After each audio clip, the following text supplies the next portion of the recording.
2K Sports and the PGA Tour are delighted to bring you the season-long race for the FedEx Cup. We're at the Genesis Invitational.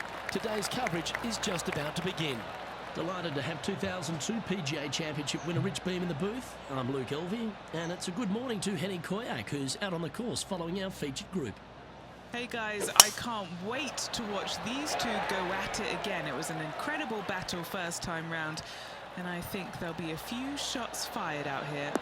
Well, it's certainly a great opportunity for this player to bounce back in this rivalry. Can't wait to see what sort of excitement that these two generate. Well, I know that we're in the booth and not right up close to it, but it doesn't take a smart person to work out that's not a nice lie.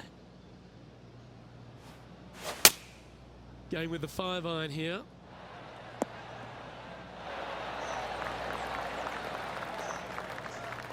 Getting ready to play their third.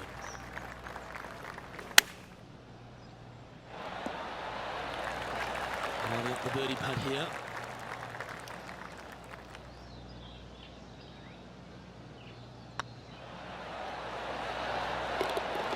Oh, how about that one?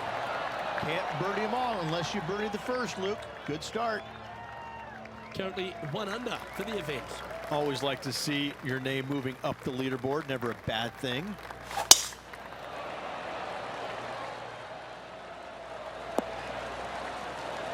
Nicely done.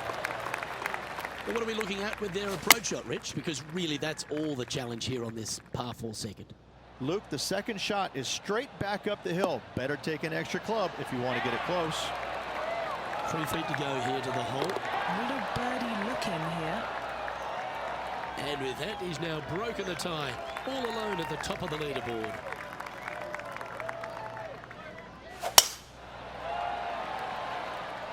Looks like they got all of that one. That's on a good line. Playing from around 110 yards out. Yeah, good swing. This one's heading up onto the green for sure. That's inside the range. What a shot. Inside a couple of feet. Guaranteed birdie for him. So no change on the leaderboard for this player after that hole. So many wonderful holes at the George Thomas designed Riviera Country Club. This par 3 fourth has to be one of them. This is a spectacular par 3. Ideally, players want to hit a tee shot that moves significantly from right to left and moving with the contour of the green. If they can do that, then they've got an opportunity to hit it really close. If they challenge the pin off the tee shot, well, it could come up short in that bunker, and that is a massive no-no. Well, that's a nice line. And that's their 4th birdie of the day. That sets a positive tone for the player, doesn't it? Our current leader is up by 3 shots.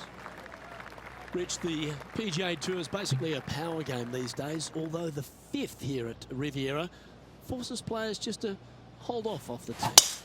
The fairway does run out about 310 yards off the tee, and players not necessarily going to hit driver here. They have to be mindful that the fairway pitches significantly from right to left on their tee shot.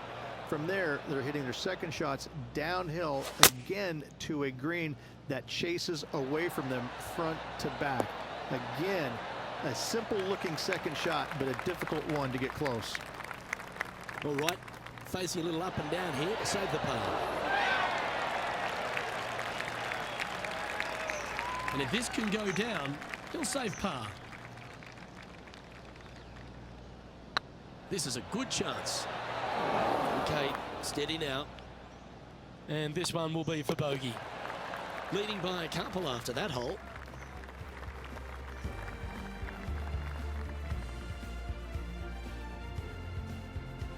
The par 3-6, one of the most magnificent holes, not only at Riviera Country Club, but in all of golf.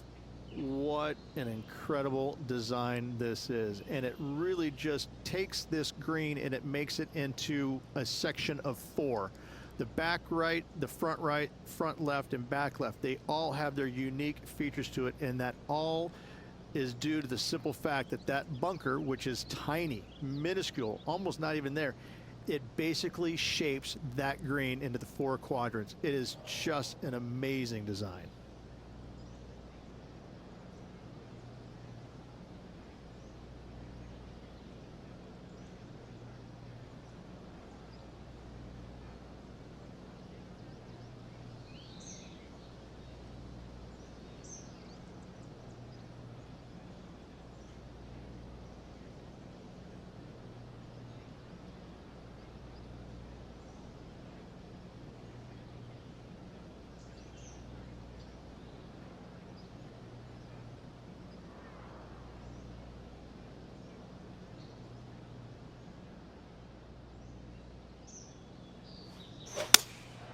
Looks to be going with the 5-iron.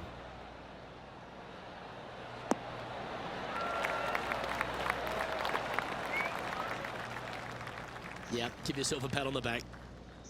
Trying to get it to 4 under with this putt.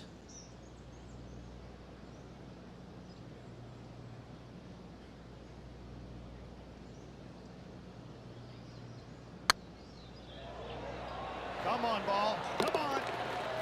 That's impressive. He just keeps extending his advantage over the field. And with that, he'll move to 4 under par.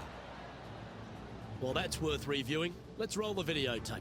I could watch this one all day. Who would have thought that would go in?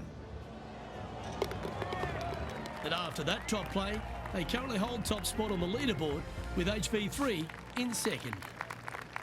Let's head to the par 4 7th at the Riv. Again, it's a par 4 that requires placement off the tee. The fairway bunker down the left-hand side comes in quicker than you can imagine, and so players want to try and hit it out towards the far right part of it, but again, you push it a little bit and now the barranca comes into play.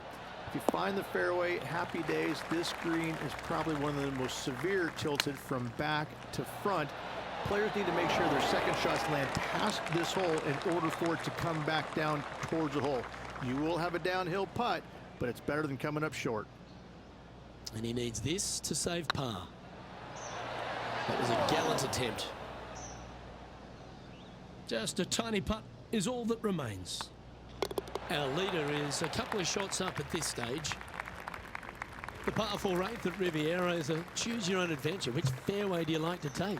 I think most players are going to try and go down the left-hand side, as it seems to be the easier of the two these days.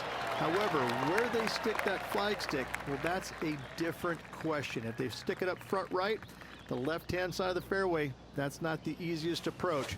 So better be mindful of where that flag stick is in order to pick which side of the fairway you want to drive it down. I think he's got playing partner Colin Morikawa looking a little nervous after that shot. And after that hole, this player finds himself in top spot, with Tony Finau second. The final hole on the outward half is a par 4 playing back up towards the clubhouse, Rich.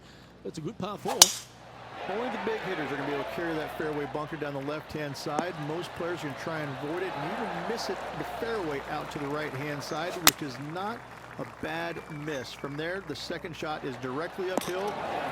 Deep, deep bunkers on the front right part of this. That is not the place to miss it. Anything that a little bit long will leave you a downhill putt, but that's the safe play.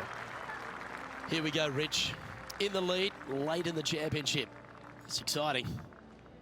Well, after 9, so far so good. It's great to see these two players stepping up, getting the best out of the games. It'll be interesting to see exactly who's going to be ahead at the end of the tournament. That's a delightful little fade, that. Oh, that is flushed. Get on the green. Setting up from the first cut here in the green. They could hold it from here. Ooh, that almost went down. Putting for birdie. Well, what a performance. 8 birdies on the card. And that will take him to 6 under. The par 5 11th, one of the better scoring holes on the course. Players are thinking 4 when they stand on this tee. It's just a long straightaway par 5, almost a runway, if you like. Both sides of this fairway flanked by huge eucalyptus trees, which frames this tee shot brilliantly. You find the fairway, second shot, once again, straightforward. You must avoid that bunker front right at all costs. That is deep and nasty. You're not going to enjoy being in there. What's in front of them, Henny, with this putt? This one will run uphill.